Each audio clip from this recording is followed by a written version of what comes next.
Welcome to another episode of Crops TV. I'm Dennis Toddy, Director of the USDA Midwest Climate Hub here in Ames, and we're going to be talking about some different tools and some information that really apply and can be useful for agricultural producers in Iowa and throughout the Midwest. We're going to give you a quick background as to the climate hubs first. Since we're not a part of ISU Extension, we are a part of USDA. We're part of a regional network that covers the whole U.S. There are 10 of us nationally sitting in the Ag Research Service, which is where I am, or the Forest Service, where the other 5 hubs are. And we cover most of the Midwest and even work a little bit in the Northern Plains, dealing with climate issues and weather issues, dealing with agriculture, drought, and a wide ranging of other issues. So that's why we're going to be talking a bit about some of the other issues related to weather and agriculture and where you can find some information about them. We work with a lot of producers and a lot of stakeholders delivering information for agriculture and helping to develop new information for agriculture. One other thing that we do provide for agriculture is an ag-focused climate outlook. We provide these, and by looking at the near-term and longer-term outlooks from NOAA and the National Weather Service and how they apply to agricultural production. Okay, let's go ahead and start looking at some of these ag-related tools and their usefulness for a variety of agriculture, particularly here in Iowa. Here are some of the common websites that we have available. One is a more local, an Iowa one. The Iowa Environmental Mesonet has a bunch of data available for Iowa specifically. And then there are a couple websites that we're going to talk about here at the Midwestern Regional Climate Center. The Midwestern Regional Climate Center sits at Purdue University, but they cover the same region that we do. So therefore, you have access to, some of the regional information that applies to the Midwest. The first of these is a frost freeze tool, and the second one is a growing degree tracker that you can track growing degrees. And we'll walk through those as we go along here. The first one is this frost freeze tool. The effort of this is to try to give a regional view to show how freeze dates and the growing season length are changing all across the Midwest. And you can see them on a regional basis or even zoom down at a county level to see how those work. And we specifically look at what's changing in the spring freeze dates, the fall freeze dates, and at a wide variety of temperatures. We'll show you this here in just a second and how that growing season length is changing. Previously, we've had information that we could use for growing season length, but one of the problems that we had was it was quite variable, not very aesthetically pleasing, and missing data in cases that would kind of mess up some of the analysis that we did. There were also some regional information. This is from the last National Climate Assessment that showed how the frost-free season length was changing, but you can see this was done only by region. This indicating that at the last National Climate Assessment that our frost-free season length had changed by 9 days over the last decade. So that is a good general idea, but that doesn't always apply at a local level. So that's why we wanted to go about trying to do this effort. So we're going to move to the website and show you a few pieces about this and how to navigate some of the information around it. Here's what the website looks like at the Midwest Regional Climate Center. Up in the upper right-hand corner is the color bar that shows, in this case, the average fall freeze date from 1950 until the present, and then the freeze temperature. You can adjust the freeze temperature, 32 or 28 or whatever, because some crops freeze at 32, other row crops don't freeze until 28. And then this gives you the average for that time period. You can also move over and adjust to get to the average last spring freeze date, much earlier or much later up in northern areas, earlier in southern areas, which we expect. And then you can also get a view of the average growing season length. The color bar here, the number of days, say Wayne County, Decatur County, Iowa, growing season length, Clark County, 169 days. We can go up here to Lemoore County, North Dakota. It's 138 days. But the real power that I really, and this is very self-serving because I like showing this to people, is the trend of what's happening with dates. So here we've gone back to the fall, and we're looking at the 32-degree temperature freeze date. And again, the color scale is up here. The darker the red is, the later the first fall freeze has become. Or in some cases, the bluer, you actually have a little bit earlier fall freeze date, again, 1950 until the present. So this gives you an ability to see more northern areas are getting, the first fall freeze date is getting quite a bit later. As you move further south, it's a little bit more of a mixed bag, and you can look down at these different areas. Here's Davis County, Iowa. The frost or the fall is getting 1.7 days later per decade. Or if we go up into Woodbury County, Iowa, just zero point 0.4 days per later per decade.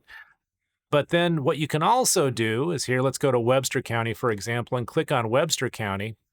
And now you get a graphic that has lots of dots on it. But let's break this down here. These are actually several individual graphics. This one, for example, goes from 1950 until the present. And this is for the 20 degree, first time we hit 20 degrees in the fall. Same thing here for 25 degrees, 28, all the way up to 40 degrees. And then you can see the differences. There's lots of scatter around these dots, but the trend is pretty clear, especially at some of the higher temperature values here, that the first time we hit that temperature value in the fall is getting quite a bit later than we have earlier in the century. So this is a pretty useful tool to be able to see how freeze dates are working around the region. So you click over here, go back to the map, and then you can do the same thing and look at the trend for spring freeze dates, or then you can also look at the trend for growing season, what's happening in the growing season. So in this case, the greener the area is, the longer the growing season has become, especially northern areas throughout the north central U.S. and northeast U.S. That's where we're getting quite a bit of expansion. As you go further south, it's a little bit more of a mixed bag. Some of these are station-based issues, or in some cases around the Great Lakes here, you have the Great Lakes impact again.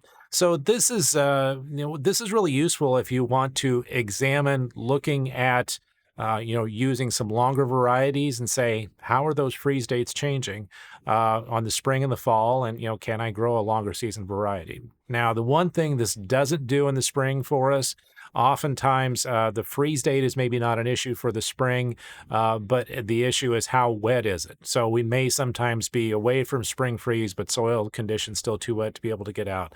And that's an unfortunate aspect we can't include, but this does give you some idea to look at what's happening overall. Invite you to investigate that site whenever you want to. A couple other things about that is the trend does vary by location. And as I've noted, it also does by temperature cutoff, which we're examining and looking at a bit more as to why that is specifically. Another one that's kind of interesting related to this is if you want to see, when we have especially changes in freeze dates or early or late freezes, especially early freezes, we get crop indemnity issues.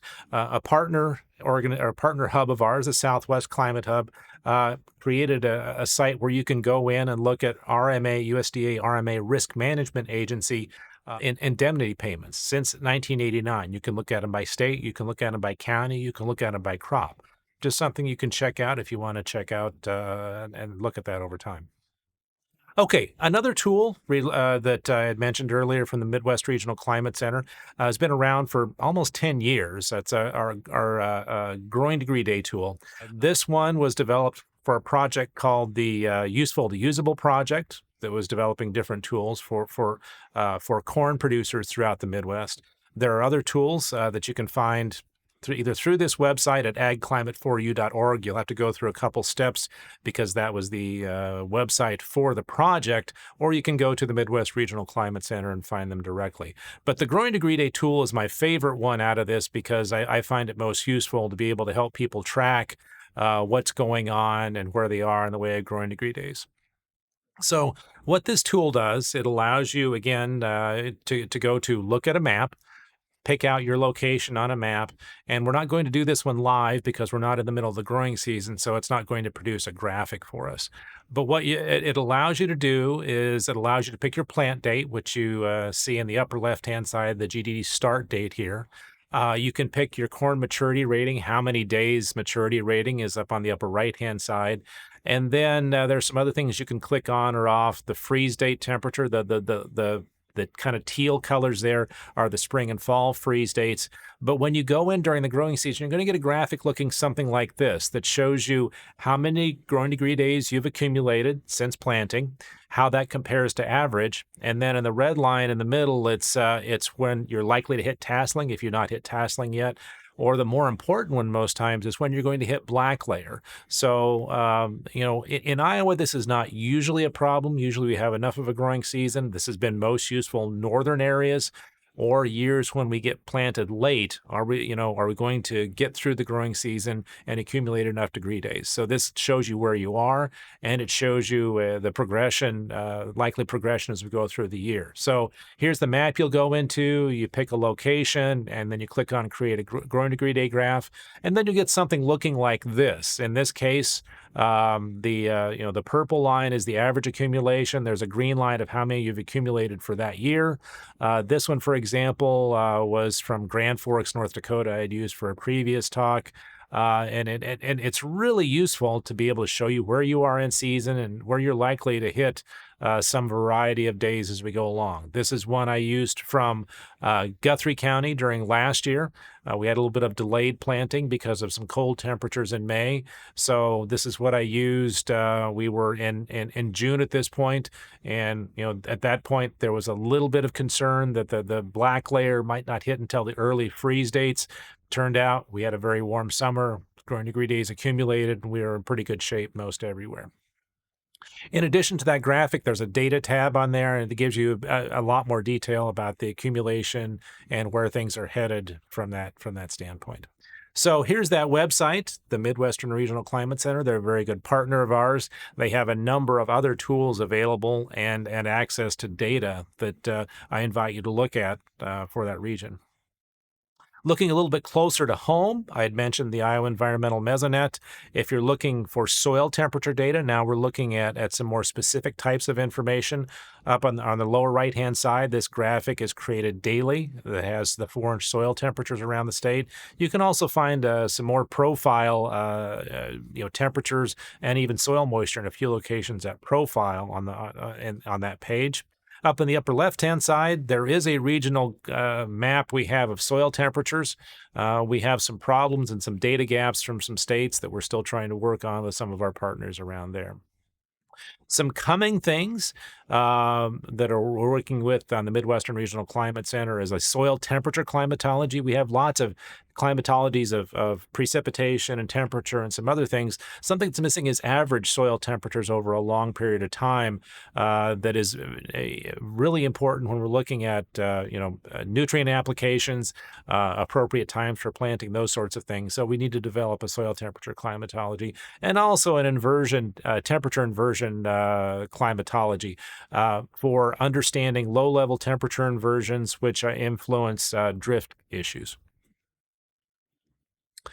Okay, let's say, for example, you'd like to find some data for a location and see what's happening, and you try to find some details, and you want to look over time how things are changed. These are available at the National Centers for Environmental Information. Used to be the National Climatic Data Center. And there's a couple links right here that go on to this next page. I frequently show these when I'm giving talks. They're very useful to show how things change over time. So in the upper right-hand side, for example, I'm showing you Iowa average precipitation for spring. If you can see up there, it says Iowa precipitation March through May, what we consider climatological spring. And then each one of those dots is the spring for a particular year. On the left-hand side, it's 1895. It's kind of hidden there all the way to 2022. And then the green line connects the dots. And then the red line is kind of a running average, and then there's a blue trend line of the change in spring precipitation. This is something we talk about frequently with the additional spring precipitation and the effect on planting, just showing how we have become wetter over time. The dots have become higher on that scale. And we have very, very few dry springs. Even some of the recent dry springs climatologically really aren't that dry. And we've had a few springs that are very, very wet overall. Another example is if you want to kind of, we show this frequently too, shows you recent months over the recent year, how they rank historically. This graphic on the left-hand side showed last October 2022, how it ranked throughout the country from a precipitation basis. So Minnesota, for example, was number 11. It was the 11th driest October on record, and that was a fairly common thing throughout all the through the central U.S. The only places that were really wet were a couple out west, and then some in the northeastern U.S. So it's good to give you some climatological perspective overall. Okay, now we're going to transition a bit to talk a bit more about drought. That's been an issue we've had, especially in parts of the state over the last couple of years, western parts of the state. This has shown up quite a bit. So I want to give you a few more details about how we deal with drought, information we look at, and what goes into the U.S. Drought Monitor. Okay, a number of links here that are included from the National Drought Mitigation Center. And then another organization that is a part of NOAA, the National Integrated Drought Information System, called drought.gov, and they both have agricultural topics related to these that I invite you to check out and have a look at. So what I've included here is a graphic. Most of you have seen. It's the U.S. Drought Monitor map. It's the most recent one as of January 10th. 2023. And just a reminder of what this shows. It gives you a single map across the country. It's released every Thursday at about 8 a.m., 7:30 a.m., something like that. But the data ends Tuesday morning, early Tuesday morning, because we have to accumulate data, review the historical context of the data, and then talk about how the drought changes overall. A little bit more about the map itself. Areas that are white are not considered any kind of issues with dryness. The kind of yellowish, goldish color is D0, considered abnormally dry. That is not considered drought. It is considered dry, but not drought. And then the scale from the D1 tan areas to the darker areas, that umber kind of color, D4 is exceptional drought. So lots of drought coverage across the U.S. currently, not as much as there was in the fall or even late summer, but still a lot of drought issues that we're dealing with around the U.S. This map is very important because it gives us a status of conditions. It also is a trigger for several USDA programs, so we want to try to make sure we get information right on this as appropriate as possible. So some other maps that you can find in addition to the Drought Monitor map itself, it's on the Drought Monitor website. You can zoom in by region or even into state, and that's the graphic I have in the upper right-hand side there, which is as of the January 10th map. What is the coverage around the state and the seriousness? The eastern areas of the state have improved some. The northwestern areas still have ongoing drought issues. The graphic on the left-hand side, you can look back at the previous week's map or many weeks back, even up to a year, how the drought monitor has changed, worsening or improving over that time period. Here I just threw in the last 4 weeks what's happened. We've had a little bit of improvement in the western U.S. And quite a bit of improvement along the Mississippi River and Ohio rivers, which was very necessary because of the dry conditions and some of the limitations on traffic along the river systems. And on the lower right-hand side is another useful one that kind of gives you a context. In the period of the drought monitor has only been around since about 2000 as to where we are compared with some previous droughts. We've commonly compared the current drought situation back to 2012, not quite as serious as in 2012. We've had more serious drought conditions, especially over Iowa in 2012, but a bit more coverage overall, especially across the U.S. in the current graphic. So in the current situation. So the right-hand side, you can see, since early 2021, much of Iowa has been covered with some serious drought conditions, but overall dryness conditions. And that compares closely to where we were back in 2012, though not quite as bad. Now, to give you a little more background as to what goes into this, people sometimes question what goes into the drought monitor, what do we use, what do we look at, and you can look at a lot of the information that goes into this yourself. A couple of these are from the High Plains Regional Climate Center. They're another partner of ours that cover the High Plains, but they have maps that actually cover the U.S. And those are two graphics, one on the upper left-hand side and on the right-hand side, that you can look at precipitation totals at various time periods, from a week out to back 3 years, and then compare them to climatology. And that's one way we're always looking at what's happening. How much is it compared to climatology over the last month or something, and how does that compare with the last 3 months, 6 months, whatever? Because we're looking at what's happening right now, but also how it is in the climate context over the last 6 months, year, or longer period of time, and trying to balance sometimes near-term precipitation versus longer-term precipitation. Now, those dots are at individual stations, so they are individual points. We sometimes want to get better coverage, and there's a graphic on the lower left-hand side from the National Weather Service that is a representation from radar and radar combined with on-ground measurements saying how much precipitation has occurred over various periods of time. This is one from November that you can look at how much precipitation has happened, the coverage of it, and also look at percentage of normals or comparisons to climatology. So that gives a little better coverage than we get on the right-hand side. We are going to talk about how you can help contribute to some of these here in just a little bit. Obviously, the point we're trying to get at is what's happening, especially with crops, how much moisture is in the soil. We're still increasing our ability to actually do measurements in the ground, but as while that's going on, there are some national products that show how soil moistures are compared to satellite measurements using computer models. So they're not perfect, but they do generally give us some ideas what's going on. There are two different ones here. There are several different other ones. These are two of my favorite ones that give you an idea, and these are based on percentiles. So they go from 0 to 100. And they follow the same kind of color scale. Anything that's redder or darker brown are on the drier side, near and the lowest percentiles. Some of the driest we've seen, and that's really how some of the soils were. This is looking back in the fall here. Or in the upper right-hand side, green, or the lower left-hand side, the blue, that there are higher percentiles, so they're wetter soil conditions. And you see not very much in the way of wetter soil conditions throughout the Midwest, mostly other parts of the region. As I mentioned, the Iowa Environmental Mesonet has some more soil moisture information locally for the state of Iowa, though it's a little bit sporadic in some of the coverage. Now, we spent a lot of time talking about precipitation. There is another component of when we're looking at drought that's related to how much of the water is being used. Crops obviously extract water from the soil during growth, and that is transpired into the atmosphere. That's part of their growth process. It also evaporates from the surface when the ground is uncovered.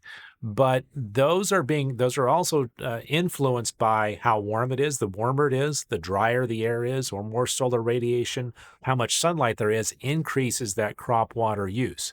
Now, we don't have as good a detailed information about that part of the water balance, that part of water being used from the soil and being put back out in the atmosphere.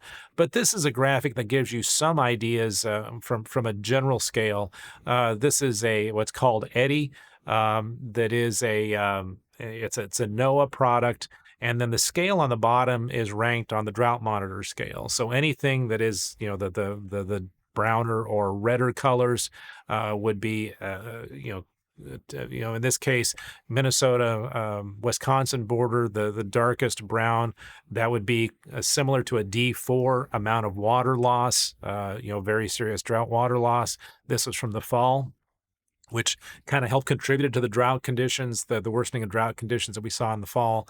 A lack of rainfall, but then also a lot of evaporation or anything that's still growing a little bit, using water from that surface. Comparison, if you look down at Texas, they had less evaporation, so they were on the wetter side overall looking down that area. So there's still work going on, a lot of work going on this part of understanding drought and being able to quantify it, but this is what we have available for us now.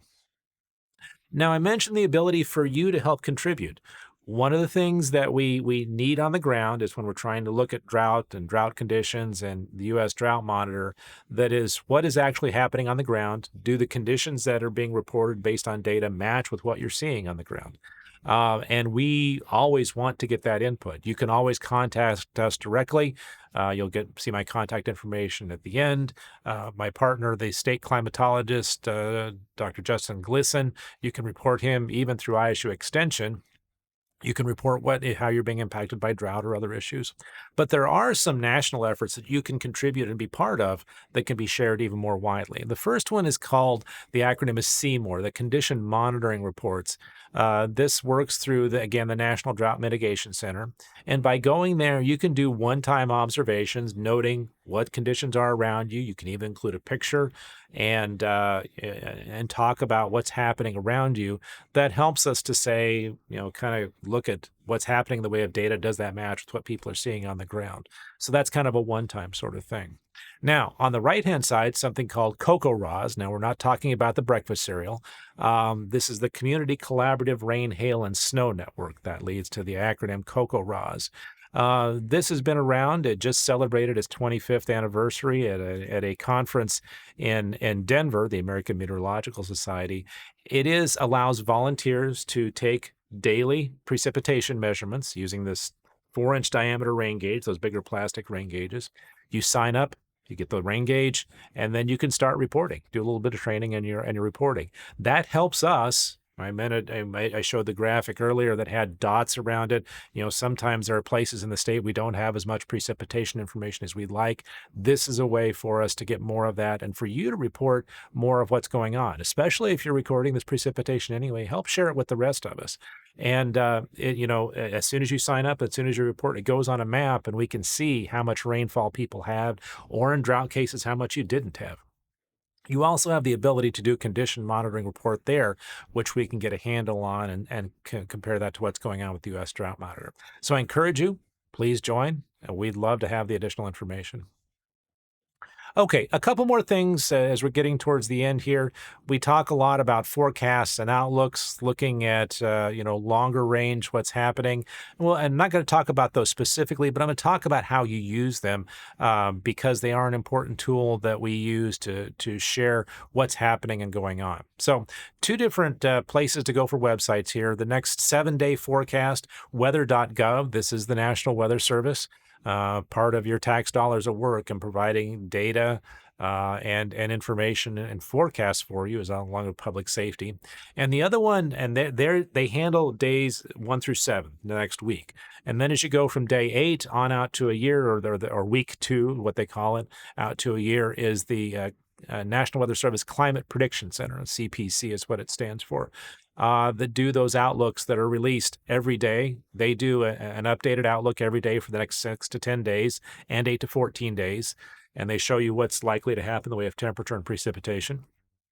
They also do ones for the next month, the next season, the next 3 months, and then they do these out to a year. These are ones we rely on frequently when we're talking about what things are going to be happening coming up in the way of the crop season. So these are very useful and things that we frequently show when we're going around. So here's that main website you're going to run into when you go to the National Weather Service.